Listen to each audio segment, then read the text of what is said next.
here today with Annie Ogden. Annie, thank you for coming into the podcast studio. Jake, thank you for having me. It's been a year since the last time I was on here, so I'm excited to be back.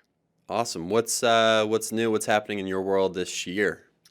Well, I'm currently on break from my third year teaching full-time at Greenwich Country Day School in Connecticut, and had a great fall, great first semester, coached girls soccer for the first time, and I was never quite a player of girls soccer, so it was a lot of fun. It was a learning experience, and I coached with a best teacher friend of mine, so that was a highlight of the first semester, but pretty exhausting, so I'm excited to be on a break now.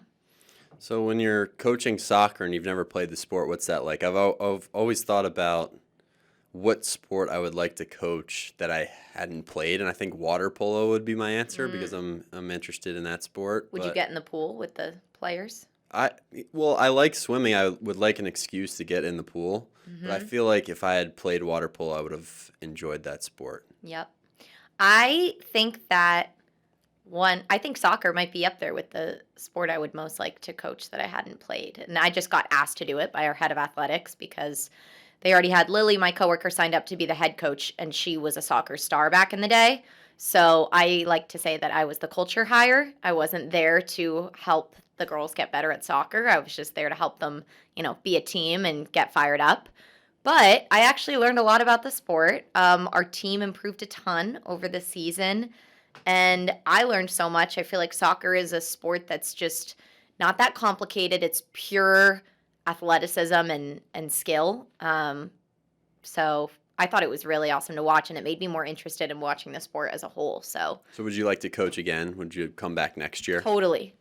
I'm committed to this team. The hard thing about coaching JV, though, is I realized at the end of the season, all the players that I absolutely loved and got to know well and wanted to coach again, by definition, if you're playing on a JV team, your goal is to not be on the team again next year. Your goal is to make varsity next year. So coming to terms with the fact that our best players, of which there were many, are probably all going to try out for and probably make varsity next year, that broke my heart a little bit, but I think it's the circle of life.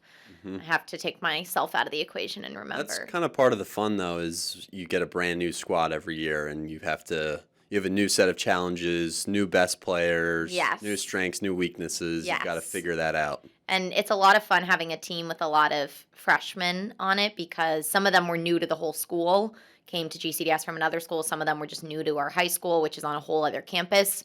So being there to be their coach at the same time that they were navigating this new school was also really cool. So I liked working with younger students there.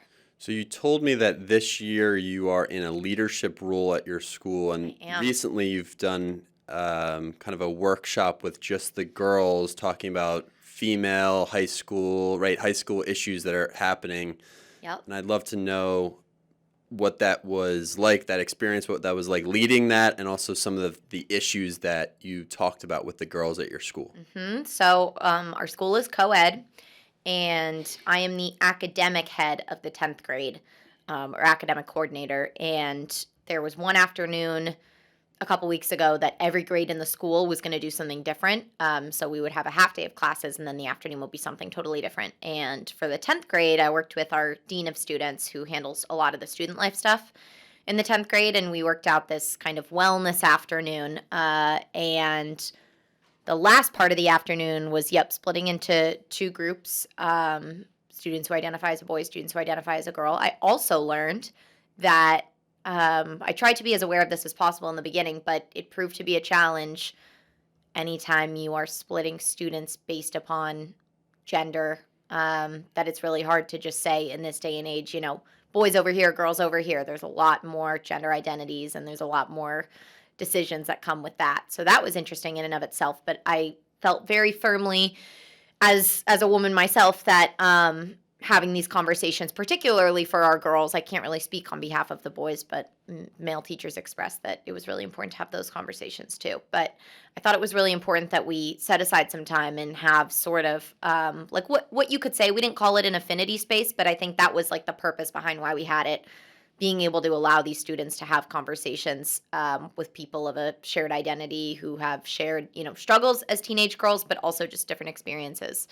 So I deferred to two of my colleagues who have experience in leading these discussions, and a couple other girl colleagues and myself were just sort of support in that. But the way that we decided to frame it was just a lot of hypotheticals in our conversation. So it was about four of us faculty members and the 60 girls in the grade. And we led with topics like, what do you do if your friend was supposed to hang out with you, says they can't suddenly, and then you see on their private story. Private stories are a big thing now, I'm learning, in social media. You see on their private story that they're hanging out with another cooler group. What do you do? And just kind of posing those questions to the students and having them talk it out. It was interesting because you could kind of see some of the girls have one answer, and then their friends would be like, wait, really? Like, that's what you would do in that situation? Like, someone was like, I think it's great if they make new friends. And, their friend would look at them and be like, you think it's okay to make new friends? And so it was small groups that were discussing these questions. It was one big group. It was like we all sat in a circle, 55 girls and 4 female teachers. Do you feel like the girls felt comfortable and open enough to share truthfully their thoughts on these topics? I was surprised that, yes, they definitely did. And almost every girl in the room participated at some point. Girls from all different, social groups, interests, from all around the school. So I was pretty proud of that. And we didn't, solve any major issues, but I think just allowing space to have those conversations is really important because being a teenage girl in 2023 is not easy. So I was happy that we did that, even though it took a lot of work to kind of get it planned.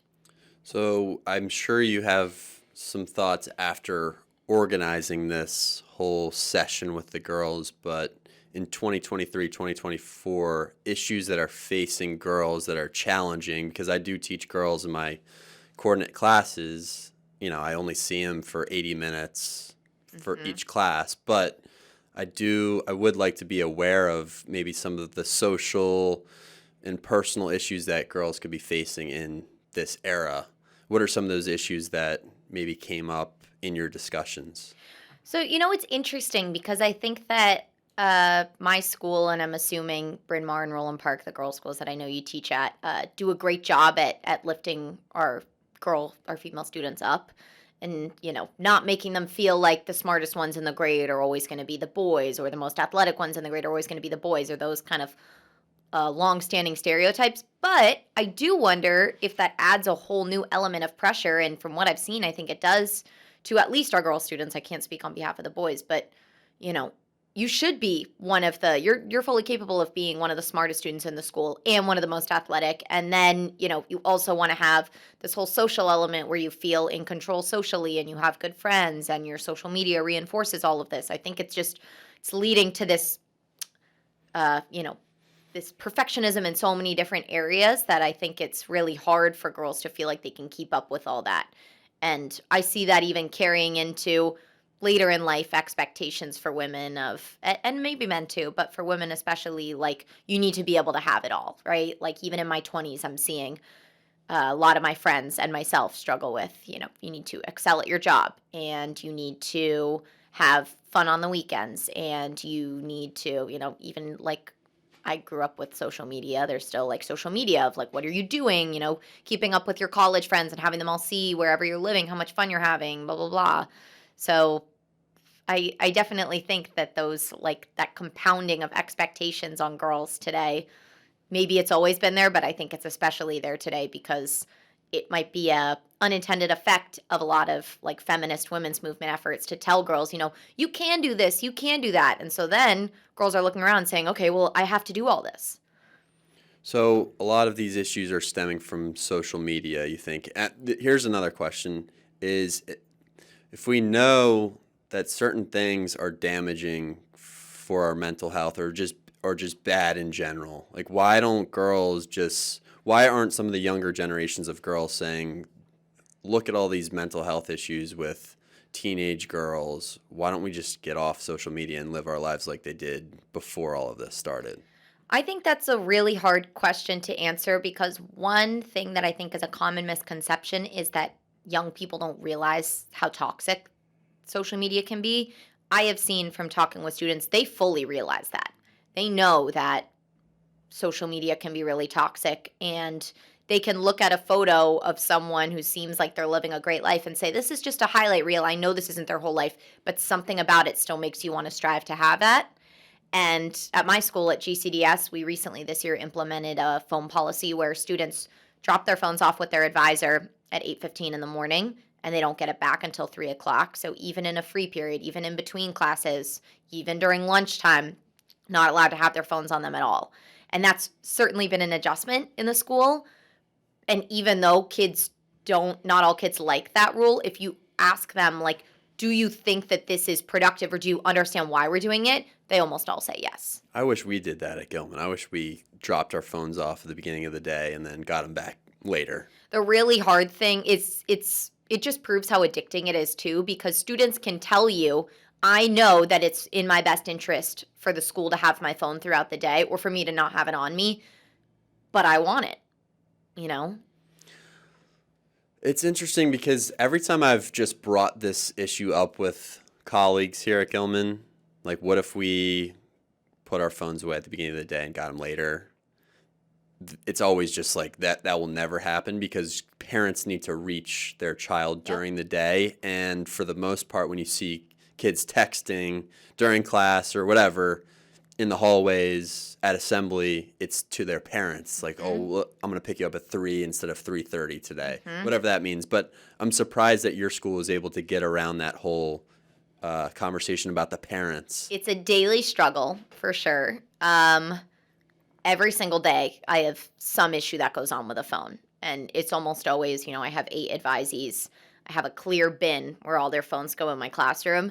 And, 10 times a day, I find myself looking at it and being like, is that 8 phones?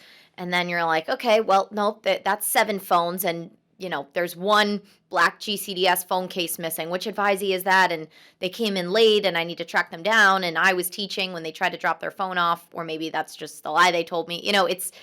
It's definitely not easy, and I think as private schools, we really are like if we want to talk about it like a business, the customer is ultimately the parents.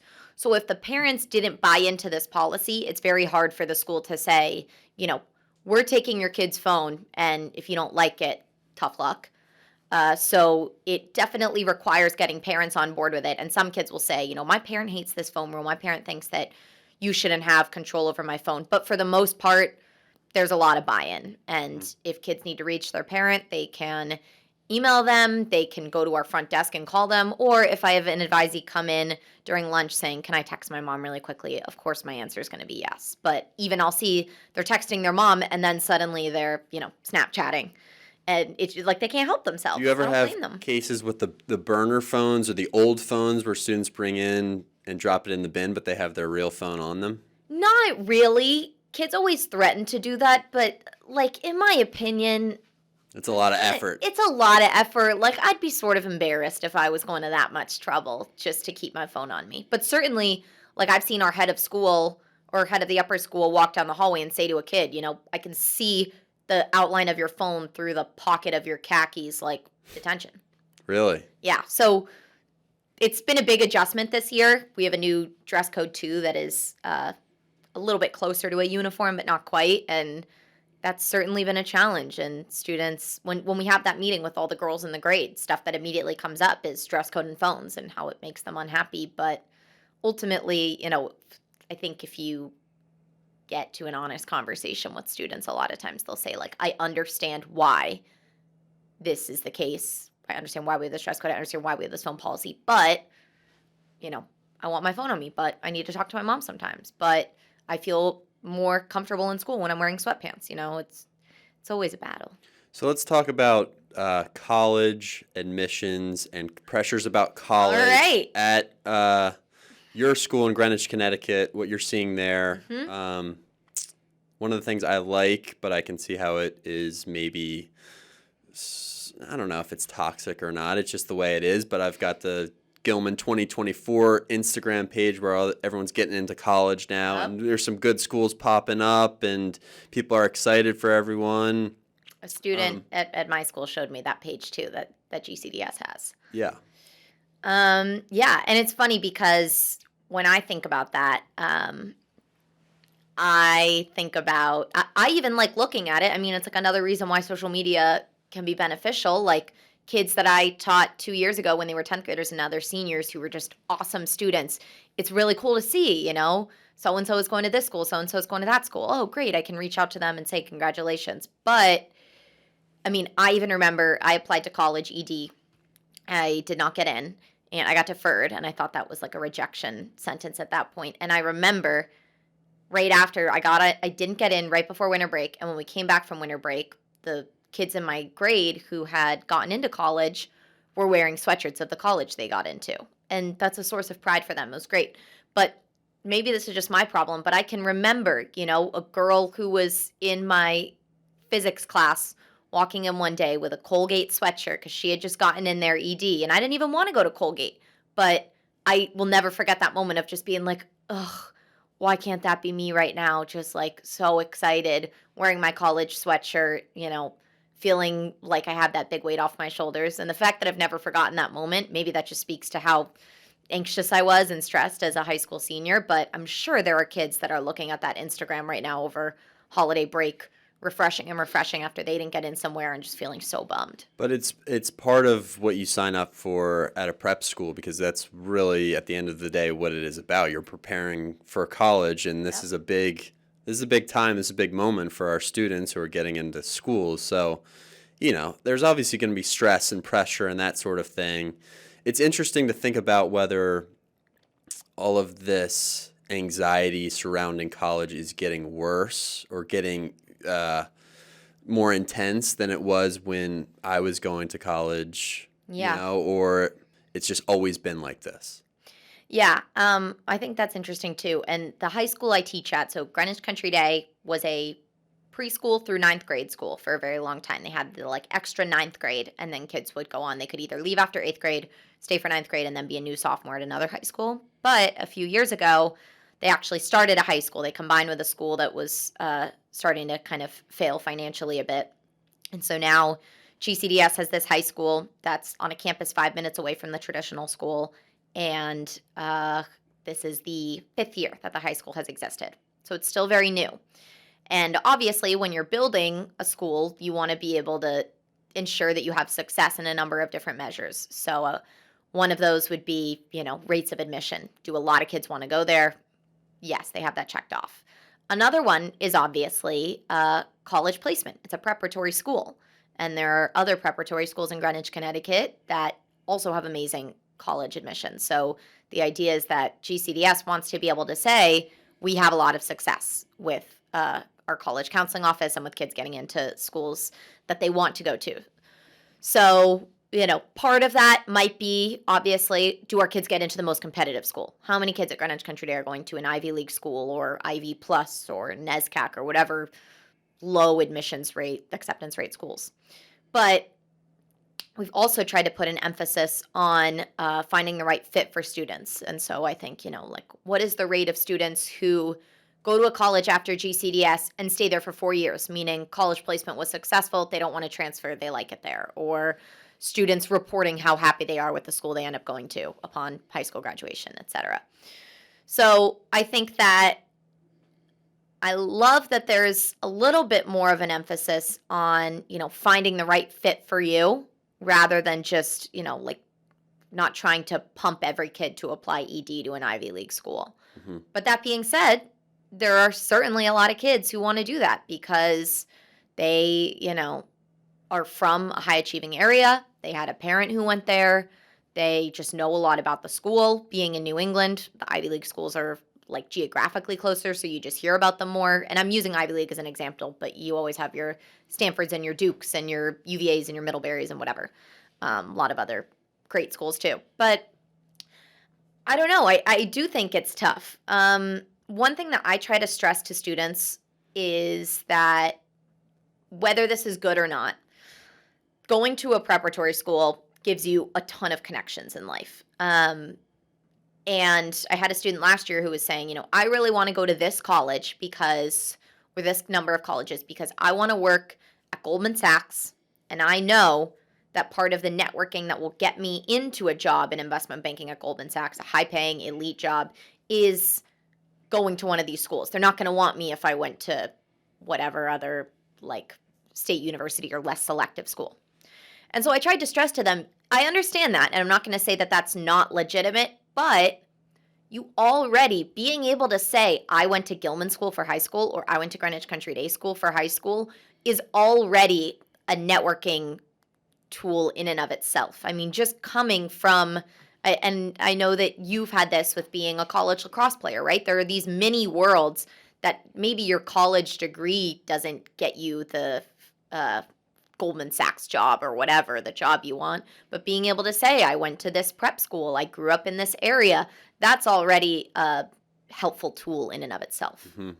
So when you think about what parents are actually paying for when they're sending in the check every year for tuition at one of these independent schools, they're really paying for the connections, the social connections, and being surrounded by, these types of people in high school. Yes. And I think an Ivy League school is similar, right? You're going to an Ivy League school, you're going to get a great education, you're going to learn from amazing professors, but you're also going to have the career center and the alumni network that these schools have. So I'm not going to say that going to those elite colleges isn't worth it, but I think that kids forget, maybe parents forget too, I don't know, that going to those high schools is already a version of that.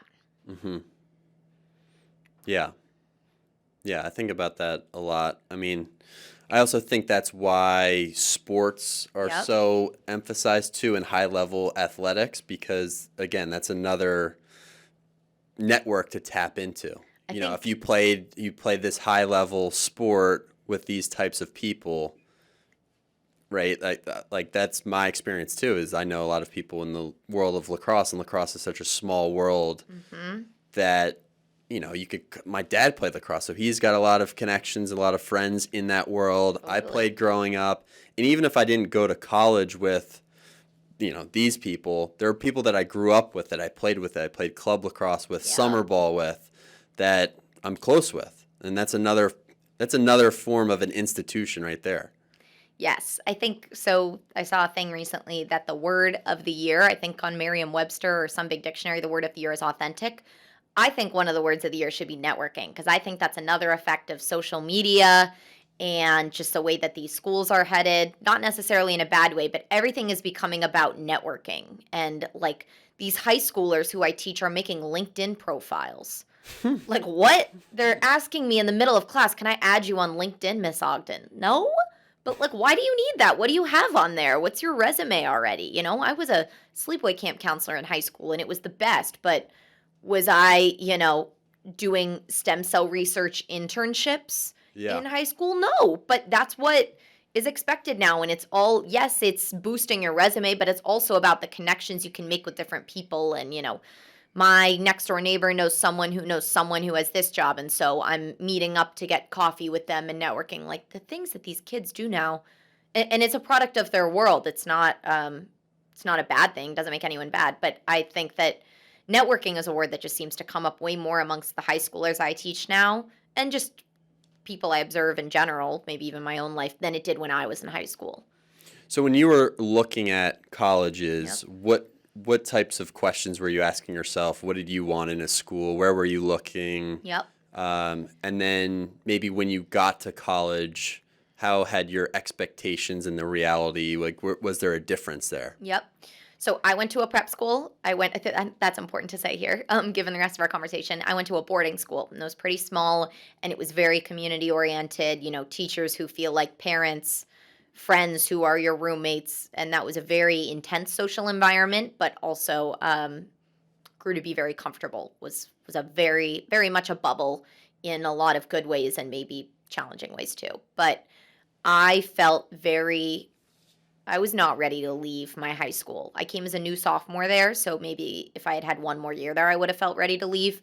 But I wanted a school that felt like that. I wanted community. I wanted to be able to know a lot of faces. But I also, I wasn't sure what I wanted to study yet, so I wanted a lot of opportunities. I knew probably something in the liberal arts.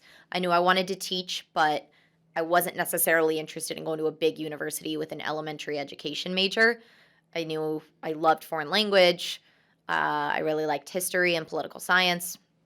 So I wasn't sure what I wanted to major in, so I wanted to go to a school where I could just apply to the school, not to the business school or the engineering school.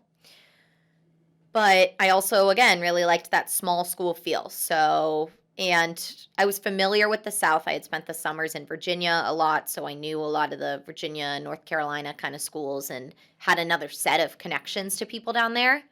So I applied to a lot of, like, I applied to Dartmouth ED and I got deferred, which again, I thought was a rejection. I had an older sister who went there.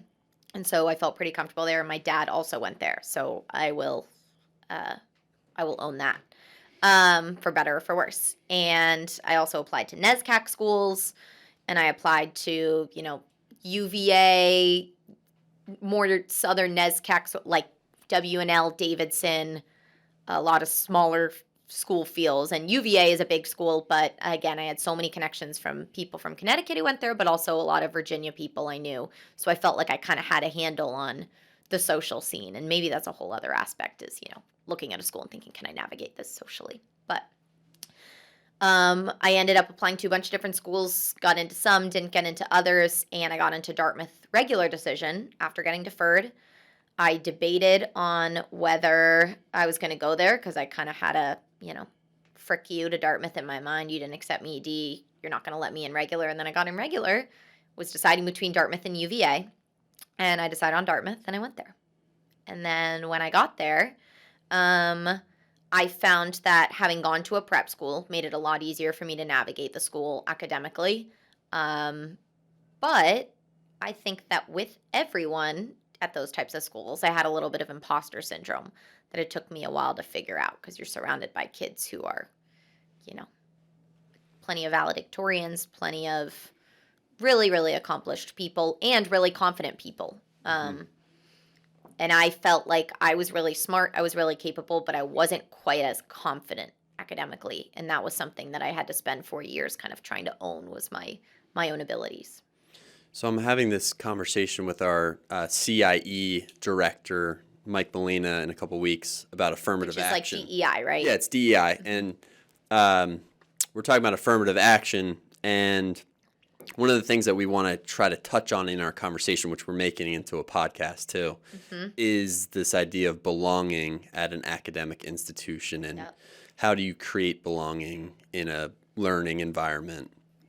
And one of the things that we have gotten to in our prior conversations is the idea of grit in whatever it is, if it's a learning situation, if it's athletics, but it's the idea that you're going to push through whatever barriers or pushback maybe that you face in the sense of belonging. So, maybe as a recruited athlete, there are times when professors don't look down on you, but kind of push you aside a little bit because, this person got in with a little bit of help from admissions. Yep. Or, in other cases, if you're from a certain demographic or background or state even, maybe you got into the school because you're one of the few people from North Dakota who applied. Right. And people might look at you and treat you in a certain way. Yep. We've talked a lot already, and I hope that we talk more about this on the podcast episode about grit in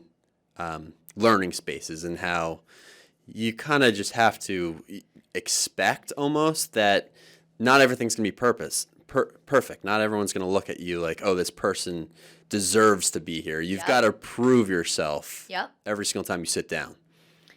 Yeah, and I even see that play out now in my professional life. I'm definitely on the younger side of where I teach, and I did an internship in college at the school I teach at now, but I didn't do a fellowship program when I came in. I came in and immediately was teaching 4 sections of U.S. history. My first day of orientation at my job was the day after I graduated college. Like, I went right into it. And sometimes I find myself even feeling challenged at work. Maybe I'm just projecting it on myself, but, do I deserve to be here as a, 25-year-old teaching 4 sections of U.S. history? The other U.S. history teacher is a veteran teacher who, has a couple master's degrees and a lot more experience than I do.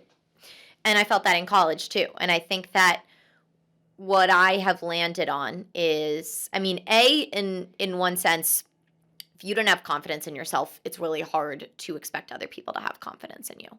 So the fake it till you make it, I think is kind of important. Yes, you want to be honest with, you know, I don't have everything perfect. I talked the last time I was on here about that floating duck method. Everyone looks like they're a duck floating at the surface, and everything's easy breezy for them, but beneath they're pedaling. And so that's one aspect of it. You know, you've got to own when something doesn't come super easily to you, or I think it's important to own that, in the sake of like a communal space. But you've got to have confidence in yourself. And so part of that is doing whatever you got to do to hype yourself up, whether it's daily rituals, whether it's, you know, journaling, whatever, to remind yourself of that. But also, I think surrounding yourself with people who support you and hype you up and remind you of, you know, how qualified you are to be in a place is really important. So I had amazing, amazing friends in college who we really just lifted each other up and still do. And we all have very different interests, but hype each other up in whatever our job is or whatever. I have an awesome family support system who is very supportive of me and my career and was supportive of me in college and everything. And then I also have some really, really great colleagues who, a bunch of whom, not all of whom, but a bunch of whom are female and some of whom are younger females as well. So it's kind of again, like a sort of like a affinity space of reminding ourselves that like we deserve to be here. And even if, you know, someone made a comment one day, a kid, an adult or something that made us feel like, wait, maybe, you know, maybe I shouldn't have this job. Maybe I'm not qualified. Maybe I should be only co-teaching a class, not teaching one on my own. Maybe I shouldn't be in academic leadership position at my school. You've got to remind yourself, have some grit with that, hype yourself up, and then surround yourself with people that do that too. Yeah, I think that's a good answer. And I think just rewinding a little bit to like the pedaling idea, the floating duck idea, I think what I've learned in teaching, and I don't know if I had these skills or this ability in high school, definitely not in high school, but in college and maybe the first couple of years of teaching. Mm-hmm. The idea of owning up to your mistakes or saying you don't know something or asking for help does, I think, take confidence. Totally. I think it takes, I think at this point, teaching, if I don't know something, saying to my students, I don't know that, I have to look that up. I think that takes a lot of confidence to be able to say that. Yes, it's a major strength. And I teach U.S. history, and I know you do too. And this is a time in our country where it's really scary to teach U.S. history. And I say that to parents on Parents' Night at the beginning of the school year. Like, you know, I'm sure a lot of you don't envy the job of teaching American politics and American studies in 2023. My parents were always like, oh God, how do you teach, you know, the 2024 election, or how do you do this? How do you teach slavery? And it's definitely a challenge. And I try to be as honest with my students as possible about, like, you know, even when I'm teaching slavery, I try to say to them at the beginning, I do say to them at the beginning, you know, like, I do as much research and work and reading as I can and thinking as possible as I can on this topic. But, you know, I did not live during the time of enslavement. I've never even lived in the South, and I am a white person. So I'm trying to approach this conversation really carefully, knowing that it's a really important conversation to have and it's an important subject to teach. But sometimes I even just, if I'm in the middle of teaching something, I'll say to students, like, and admittedly, I'm trying to watch my language with how I phrase this to you all because it's a challenging topic or something like that. I think that not only is important for students to understand how challenging these issues are to teach, how many different narratives there are, but I think it hopefully can encourage them to always think critically about what they're learning and challenge single-sided narratives and search for, you know, another lens through which to see things as well. Yeah, you made me think of something that we've talked a little bit about before, but I think having a relationship with your students is so important when you're teaching anything, but especially a subject like U.S. history, because I really don't like this idea in the current age that we're in of the gotcha, or people call it cancel culture, but I think it's just more of a gotcha kind of mentality. If I know you, Miss Ogden, as my teacher, I'm not going to be on the lookout for things that you say or things that you do in a classroom environment that trigger me or impact me in a certain way because I realize your intent. And I think that whole conversation of intent versus impact is Yep. It's essential in a history class, but just in the world today, I think that's a huge issue. Mm-hmm. Yeah, and teaching students, we do a lot of work in writing in my class because they're 10th graders. They're learning how to write research papers and effective arguments. It's a pretty inquiry-based classroom. We do a lot of project-based learning at my school. I don't give any exams. Sometimes I give quizzes, but not a lot of like tests, a lot more abstract thinking. But when I ask students a question in class, like recently, we've wrapped up our antebellum unit, and I said, was the Civil War inevitable? After I ask that question, I say, there are no right or wrong answers.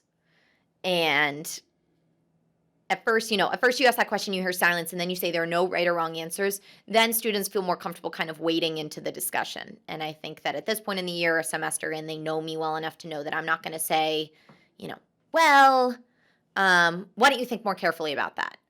Or shaming them into, having a different answer. But you say no right or wrong answers, and then you ask them whatever they say, yes, it was, no, it wasn't. Then when you ask why, use evidence to back that up. As long as they can argue something and use evidence to back it up, obviously you want to be courteous and not say anything that could harm another person. But in general, kids are thoughtful enough. They're not, I don't think it's worth, oftentimes I don't even find moments in my classroom where I need to say a gotcha or another kid needs to, because they feel safe in the classroom environment. They're smart enough to be able to say, yes, the Civil War was inevitable, or no, it wasn't, and here is why. Here's the evidence I have. Here is what I can point to that's, a turning point in U.S. history that would impact the Civil War coming or whatever. I think that's really important to me, and it's one of my classroom norms I say at the beginning of the year is we need to have a safe and joyful classroom environment. So safe means that each and every one of us, myself included, all my students included, every day are working to create a classroom environment that accepts people for what they say, doesn't judge them, doesn't, lead to snickers in the corner of the classroom, or if that was a dumb answer, that was a smart answer, or whatever. But safe, in my opinion, I actually don't like the word safe that much because, especially in college campuses, because I don't think a lot of these issues, and I think maybe we're talking more so about like college campus issues, because I think, in independent schools, for the most part, teachers do a great job trying to create these environments where everyone feels comfortable and quote unquote safe. But I think a lot of the topics that you discuss, especially in a history class, just in general on college campuses, if it's a real controversial topic, it's not going to be safe. People are going to be offended. People are going to be angry. People are going to come away with a solid opinion, and other people are going to be like, yeah, damn, that person has that opinion. Yep. And they feel very strongly about it, and that offends me a little bit. Yeah, I think you raise a good point. So then I guess the follow-up is, and maybe I should even change the wording on my norms, but it's safe in what sense? So safe in the fact that everyone is going to agree with each other and get along the whole time and, agree with everything another person says? No, that's not the point of this.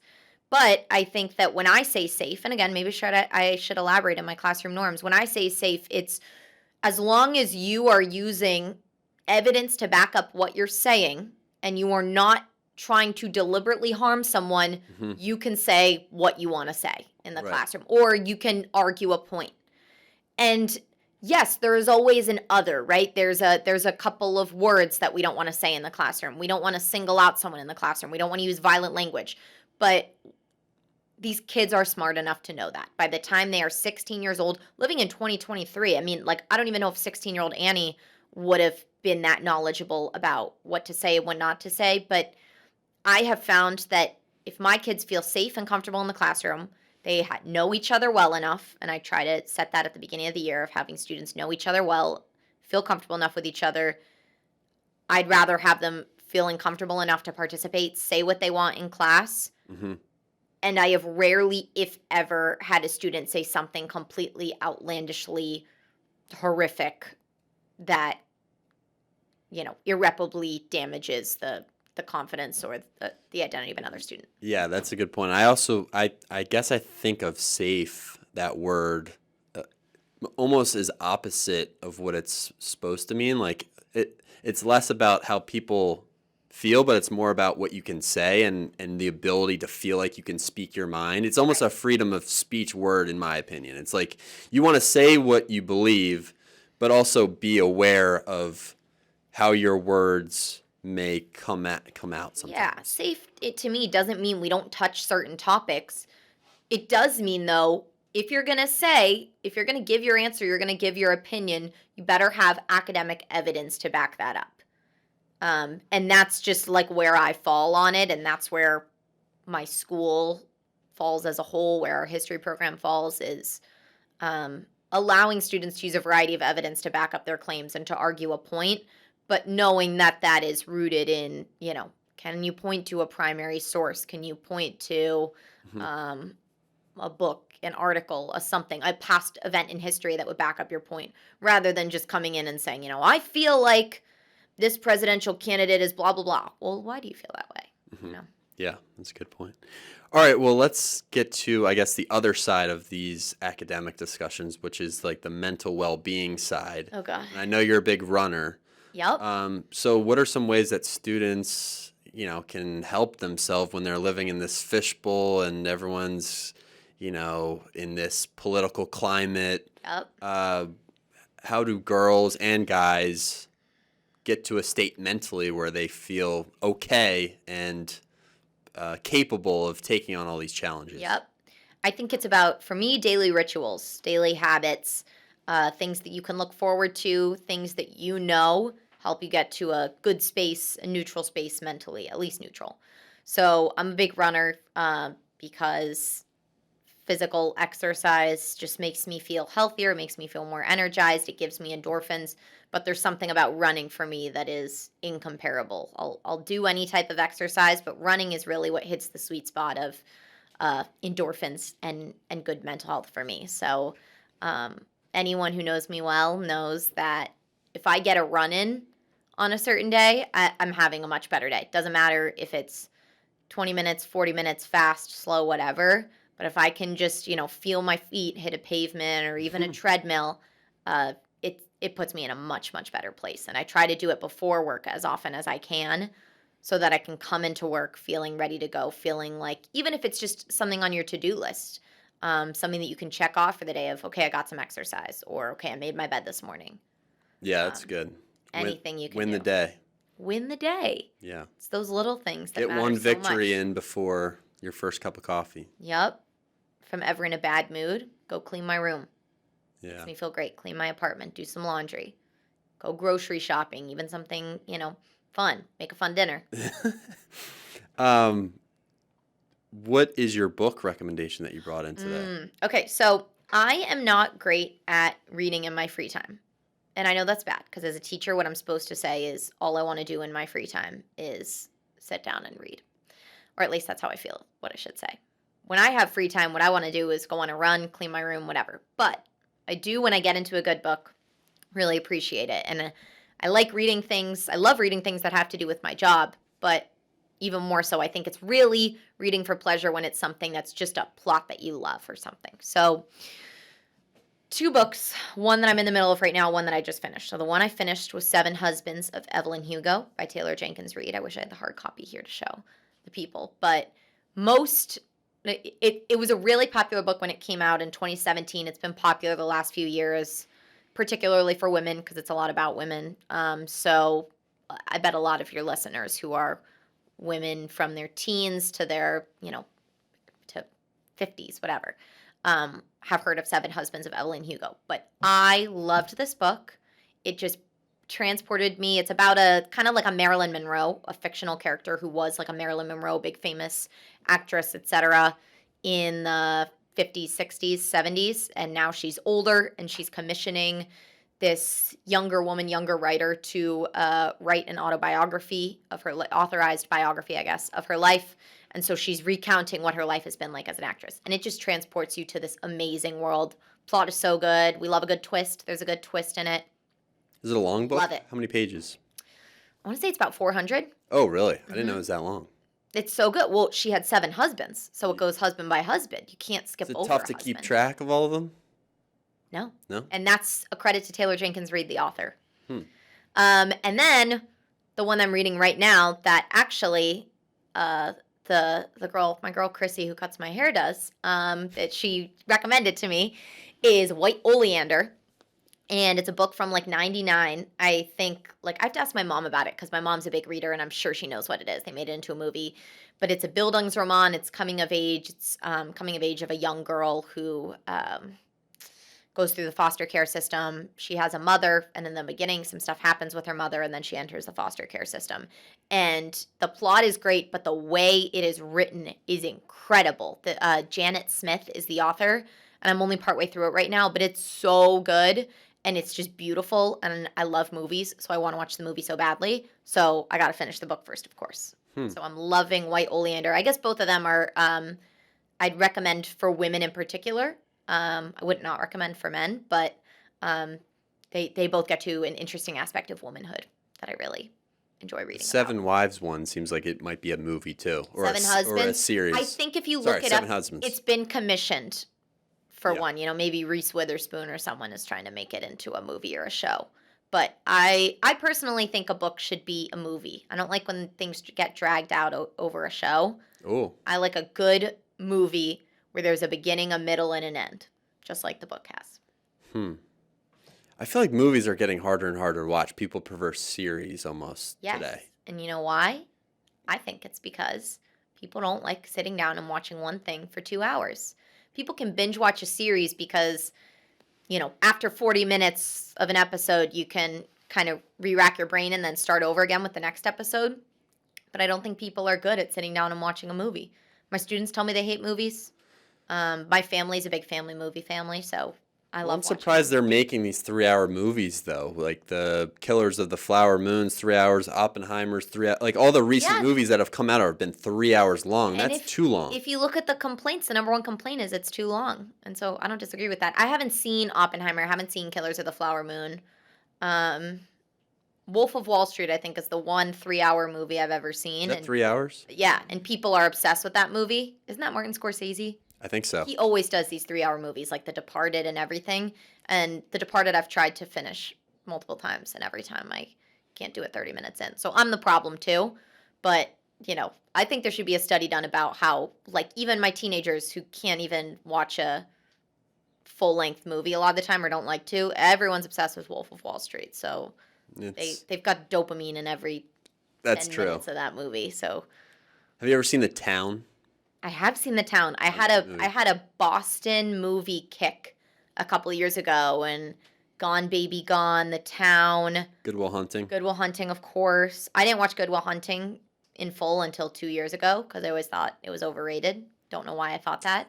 I watched it on an airplane, sobbing the whole time. So, really? Yeah. Cried during it? I cry during a lot of movies, though. So a movie I want to see that's a long movie is Saving Private Ryan. Never seen it. Don't watch it with your students. I learned that. Really? I started watching it with my students, and there's a lot of violence. Like, just war violence, but it opens with the D-Day scene.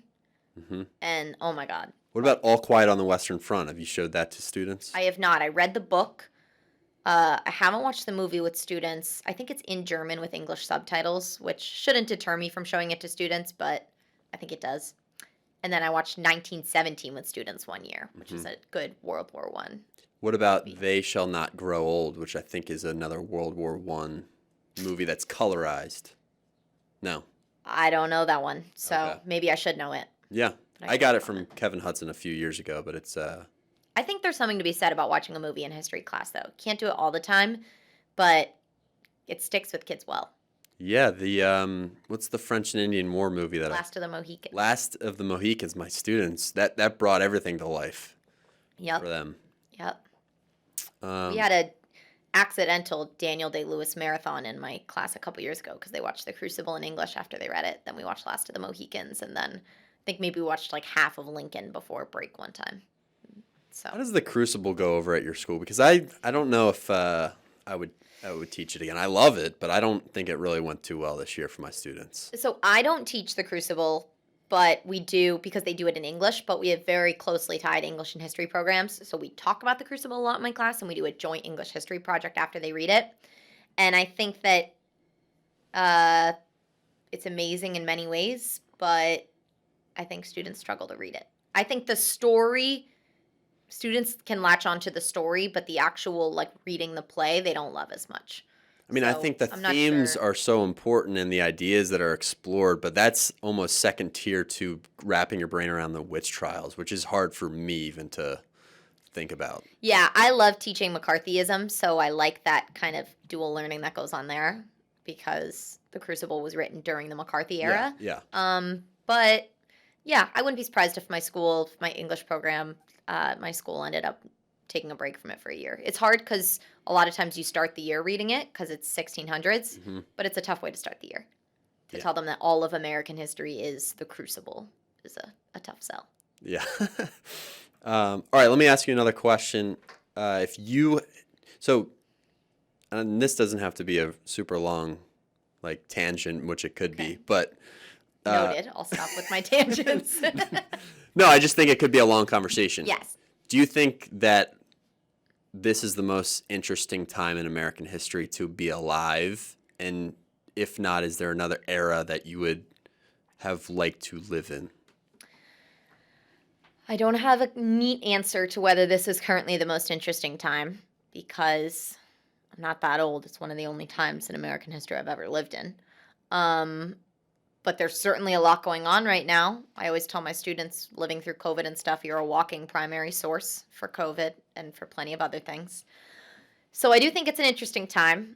It's hard to say if I would rather live in a more interesting time. Like, yeah, World War II was really interesting. I don't know if I'd want to be around when World War II was going on. That sounds kind of scary. Yeah. Or Cold War. I don't know. I'm not really I haven't latched on to the obsession with AI that so many people have, and maybe that's just my own fault, but that doesn't really interest me right now. I think politically we live in a very interesting time right now. And I try to help students understand that by saying, this is the most divided time in American history, at least in recent decades, but that doesn't mean that you have to be a part of it. It doesn't mean you have to have one really strong-sided opinion and hate the other side. So I like teaching in this time period. Even though it's hard, I love teaching in this time period. What about you? I really enjoyed teaching the Revolutionary War and the lead up to the Revolutionary War.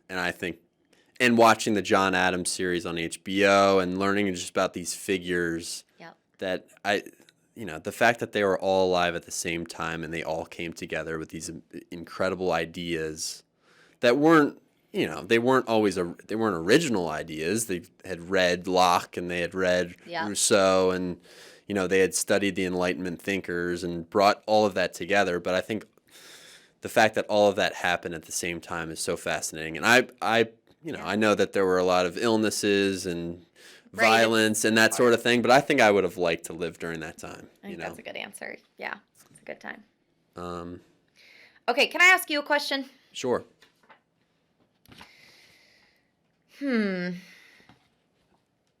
How does music play a role in your classroom? Because you really like to listen to music in class, right? And I know you teach American Lit, American history. How does your own music taste play a role in class? Why do you think music's important in the class or not? Well, I do at the beginning of my English classes, sometimes history, have them write in their notebook. And I like playing light music, maybe not a lot of lyrics, sometimes classical music. A couple weeks ago, I had classical Christmas music playing, and a bunch of the girls in the class were looking at each other like, what is going on here? But I like a light background music when we're thinking, because I think it does. I haven't reached into the science of this, but I think having light, no lyrics playing does stimulate your mind a little bit. And it's also just nice. I don't think that they have that in their other classes, and I think it provides, at least at the beginning of the class, a relief from coming from their math test, I also think, especially with 20th century American history or American Lit, it's a really cool way to teach, to show the music that was popular at the time. I have a coworker who's also an author, Jim Cullen, and he loves, he has a whole book on Springsteen and Billy Joel, I think. But he also does a lot with Bob Dylan, and it's cool to look at the music that was popular during a time and having that give a window into the culture students are learning about. They're living in the era of Taylor Swift. That's a cool primary source for them, is they're living in the era of Taylor Swift. Yes. And I think it will be cool, and I do this sometimes, but I think I should do this more maybe next semester, is use lyrics as a form of poetry, because it really is at the end of the day poetry, and it's something that will make my students realize, okay, this song by, Drake or Rihanna or Taylor Swift or Eminem, whoever you want to, Bob Dylan. Yep. Bruce Springsteen. This is a poem, and if we look at music in that way, I think they'll see poetry and writing and lyricism around them a little bit more. Bob Dylan won the Nobel Prize in Literature. Very interesting. So, yeah, music plays a big role in my classes. Love it. Well, Annie, thank you very much for your time today. Thanks for coming in, Cesare. Thank you for having me back, both of you. Yes. It's been a pleasure. Yes, it's been fun. Thank you so much. See you next time. See you next time.